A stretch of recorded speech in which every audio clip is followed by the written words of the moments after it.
All right, so today we're diving into some really fascinating research. Okay. It's from this heart surgeon, Dr. Jeremy London. Uh-huh. He's got like 25 years of experience, you know? Wow. And he suggests that you can actually get a sense of your heart health, Oh, just like right at home. interesting. No fancy equipment needed or anything like that. Okay. Have you ever thought like you could get insights into your heart just by like paying attention to how you feel when you're, Yeah. doing things to get your heart rate up? Sure, Just yeah. regular activities. It's simpler than you might think.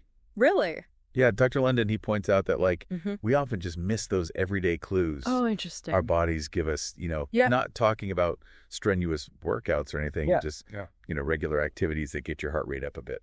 Okay, so like what kind of clues should we be looking out for? Well, he highlights a few red flags, Uh-huh. things that might pop up during these activities. So things like, chest tightness, Mm-hmm. chest pain, Yeah. shortness of breath, Okay. pain that spreads to your jaw or your arm, Mm-hmm. but then goes away when you rest. Okay. I'll admit I've definitely Yeah, felt a little winded, climbing stairs or something. right. But I just always thought I was out of shape. Yeah. Never thought it could be like a sign of something more serious. That's exactly where, Dr. London's insight is so valuable. Oh, wow. He's suggesting that these, seemingly minor symptoms Right. could indicate reduced blood flow to your heart muscles. Oh. It's a potential warning sign, Reduced blood flow to the heart muscles. That sounds Yeah. pretty concerning. Why is that such a big deal? So think of your heart like a house Okay. with a plumbing system. Uh-huh. Your coronary arteries are like the pipes that supply blood. Okay. And if there's a blockage, Yeah. the areas downstream don't get enough water. Right. So Dr. London describes it as like a blood-starved area, Wow. which helps visualize the issue. You know? Without enough blood, Mm-hmm. the heart muscles can't function properly. That makes sense. So those symptoms like the chest pain, shortness of breath, Yeah. are they like the dripping faucet, Exactly. before a pipe bursts? Yeah. Just a warning that something's not quite right It's a warning. with the plumbing. Yeah, and these warnings can be tied to conditions like angina Okay. and coronary heart disease. CHD? CHD, yeah. Okay, now I've heard of angina before, Okay. but I'm a little fuzzy on the details. Sure. Can you break down what exactly it is? Yeah, so angina is chest pain, Okay. specifically caused by that reduced blood flow we were talking about. Okay. It's often described as like a tightness or pressure, Mm-hmm. and it can spread to your arms, your jaw, your neck, even your back. Wow. And then CHD is like the bigger picture. Okay. It's the condition where the arteries that supply blood to the heart, Right. they get narrowed or blocked. So CHD is like the root of the problem, Yes, and angina is one way it can show up. exactly. Got it. The usual suspect behind CHD is atherosclerosis. Okay. That's the buildup of plaque inside the artery walls. Mm-hmm. And that plaque narrows the arteries, Right. restricting blood flow to the heart muscle.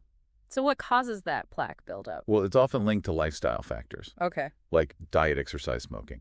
Ah, okay. So things you have control over. Yeah. This is making me rethink how I've been approaching my own health. Uh-huh. I think I've been dismissing some important signals. Yeah.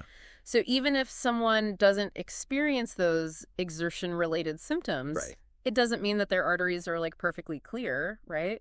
Unfortunately, that's true. Oh, A lot of people with blocked arteries don't even know really? until they have a heart attack. Oh, gosh. And this highlights how important preventative care is. Yeah. You, the listener, should consider talking to your doctor about your risk factors. Family history, even if you feel totally healthy. Wow, this is definitely making me pay more attention. Yeah. So this test, the self-check, Right? Dr. London's proposing, Mhm. it's not a replacement for professional medical advice, right? Yep. It's more like an early warning system. Exactly. A way to tune into our bodies Yeah. and notice those subtle changes. It's about being proactive, Oh, okay. about your health, Right. being an active participant in your own well-being. Mm-hmm. But it's not a substitute for seeing a doctor. That makes a lot of sense. So we're talking about finding a balance, Yes. paying attention to those signals, but also knowing when to seek professional guidance. Right. You got it. This is about empowering you to take charge of your health Okay. by being informed and engaged, Mm-hmm. but also recognizing the limitations of self-assessment Right. and knowing when to get expert advice.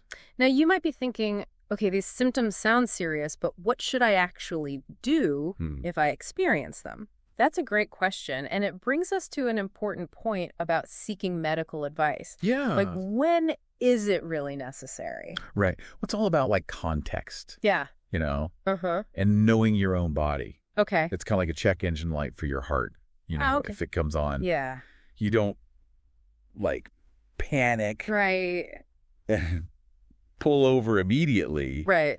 but you also don't just ignore it. That's a helpful analogy. So if I'm getting those symptoms, like chest pain, tightness, that kind of thing, Yeah. how do I know when it's time to actually like call the doctor? If you're experiencing these symptoms for the first time, Okay. or if they're severe, Mm-hmm. or like paired with other things like nausea, dizziness, Yeah. sweating, Okay. then yeah, absolutely seek immediate medical attention. Okay, but what if it's just like Mm-hmm. mild discomfort, something that comes and goes? That's a great time to just like check in with your doctor. Okay. They can like assess your risk factors, Mm. maybe run some tests, help you come up with a plan to manage your heart health. So this test Dr. London's talking about, Yeah. it's really more about encouraging people to have Exactly. open conversations with their doctors, right? Yeah, it's not about self-diagnosing or anything. It's Yeah. about empowering you to take charge of your health. Okay. Like Dr. London isn't suggesting that this simple check can replace a proper medical evaluation. Right. But it's a good starting point. This is so important because it seems like so many people, Yeah. myself included, Mm-hmm. we tend to just downplay these kinds of symptoms. Yeah. We tell ourselves, oh, I'm just out of shape, Yep. or it's nothing to worry about. That's really common, Yeah. and it can be dangerous. Really? Early detection is key Okay. when it comes to heart health. Mhm. The sooner we can identify potential issues, Yeah. the sooner we can take steps to prevent them from becoming big problems. So this whole deep dive is really like a call to action, isn't it? It is. It's a reminder to like pay attention to our bodies. Mm-hmm. Listen to those subtle signals. Yeah. Have those sometimes uncomfortable conversations with our doctors. Precisely. Hmm. What I find so fascinating is that this approach Yeah. extends beyond just heart health. Yeah. You know, That's interesting. it speaks to like a broader philosophy of Mhm. being attuned to our overall well-being, Mm. both physical and mental. Oh, that's interesting. How so? Well, Dr. London, he talks a lot about Okay. the importance of listening to your body, Yeah. but listening isn't just about hearing physical sensations. Right. It's also about tuning in to like our emotions and how they manifest physically. You're right. We often talk about Yeah. stress and anxiety like impacting our health. Mm-hmm.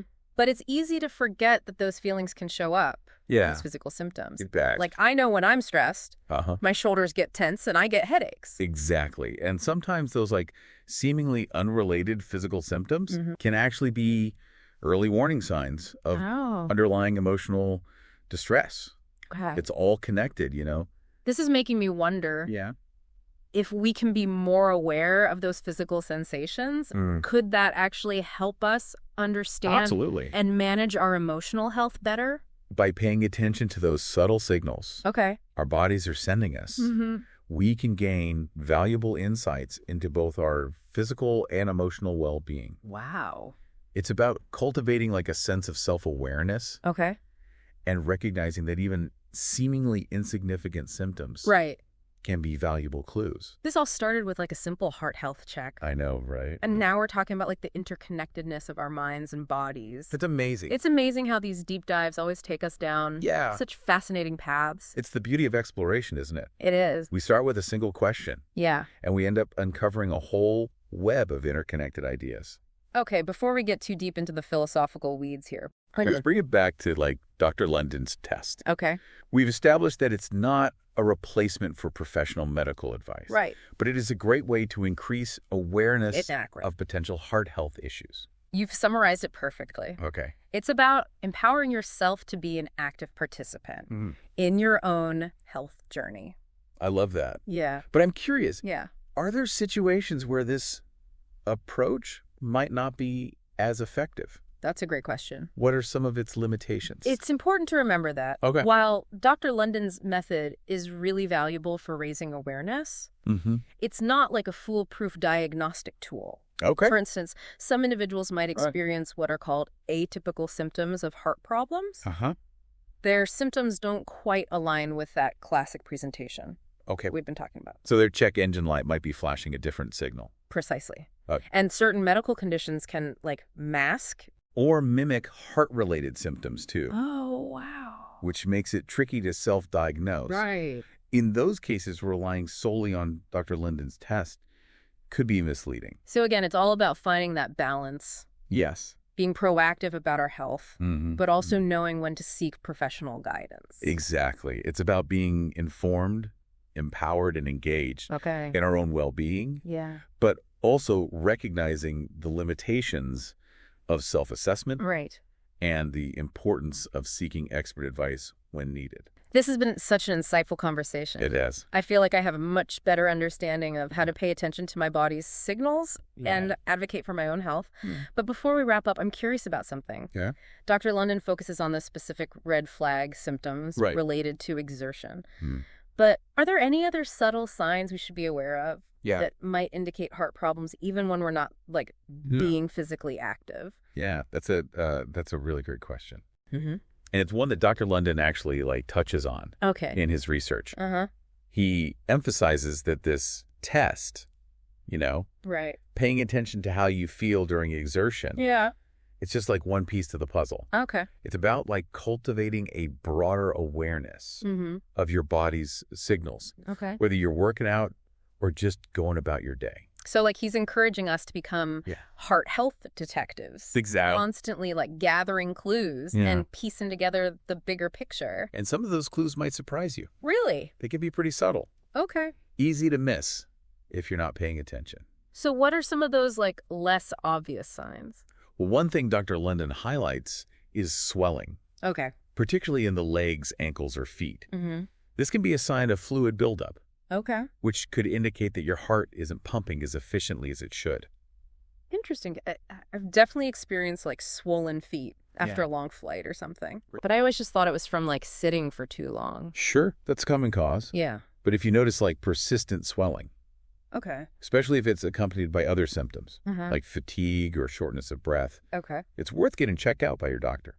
So swelling, check. Yeah. What else should we be paying attention to? Another often overlooked sign is a rapid or irregular heartbeat. Okay. You might feel a fluttering sensation in your chest, or your heart is skipping a beat. Right. While occasional palpitations are usually harmless. Okay. Persistent irregular heartbeats can be a sign of an underlying heart condition. Yeah, I'll admit I tend to get a little anxious about any unusual sensations in my chest. Yeah. But you're saying it's important to distinguish between the occasional flutter and a persistent irregularity? Exactly. It's about recognizing patterns. Okay. And knowing when something feels really off. And speaking of patterns, Dr. London also points out that changes in skin color, particularly a bluish tint to your lips or fingertips, can be a sign of poor circulation. Right. Which can be related to heart health. So if I'm suddenly rocking a blue lipstick look, it might be time to call the doctor. I'd say that's a pretty good rule of thumb. Okay. But seriously, these subtle changes in skin color can indicate that your heart isn't delivering enough oxygen-rich blood to your body's tissues. Wow, this is really eye-opening. It is. I'm starting to realize just how much information our bodies are constantly sending us if we only know how to listen. Exactly. We've covered a lot of ground in this deep dive. We have. From Dr. London's simple test to these less obvious signs of potential heart problems. Yeah. It's been fascinating and honestly a bit empowering. I agree. And you know what I find most encouraging about Dr. London's approach? Yeah. Is that it emphasizes the interconnectedness of our physical and emotional well-being. He reminds us that by tuning into those subtle signals our bodies are sending us, we can gain valuable insights into both our physical and mental health. That's such an important point. It is. It's about more than just checking for specific symptoms. It's about cultivating a deeper understanding of our bodies. Exactly. Recognizing that everything is connected and taking a proactive approach to our overall well-being. You got it. And as we wrap up this deep dive, I'd like to leave our listeners with a thought-provoking question. Okay. If seemingly simple things like exertion-related pain or changes in skin color can be early warning signs, what other subtle signals from our bodies might we be overlooking? Yeah. It's an invitation to continue exploring, questioning, and listening to the incredible wisdom within each of us. Wow. Until next time, stay curious, and keep those hearts healthy.